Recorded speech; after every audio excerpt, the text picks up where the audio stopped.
campaign. 7. The Statue of Liberty wasn't always green. The Statue of Liberty is made of copper, so it was originally about the same color as a penny. According to the New York Historical Society, it turned completely green because of oxidation in 1920. There was a time when it was half brown and half green. The new color survived the restoration, and they say the coating, called patina, won't ever disappear. 6.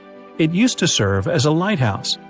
The statue was originally supposed to serve as a lighthouse for ships sailing into New York Harbor, and 2 years after it arrived in the U.S., it actually became one.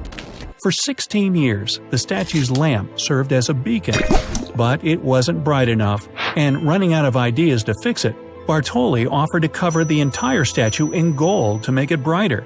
Congress said no to that idea since it would have been crazy expensive. 5. It's all about number 7.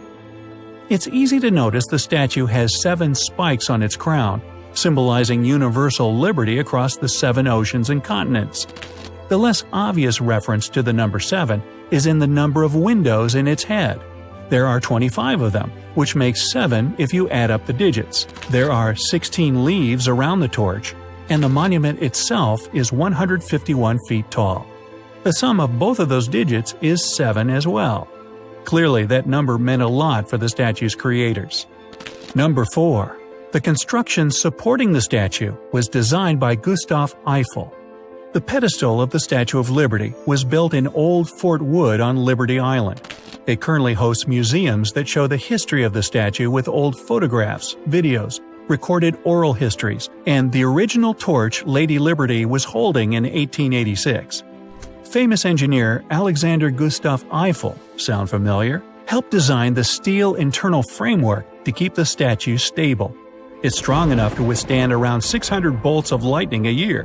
When the wind is high, the statue can sway by around 3 inches, and its torch about 5 inches. 354 steps lead up to the crown of Lady Liberty, which is open to visitors, but the torch is off limits.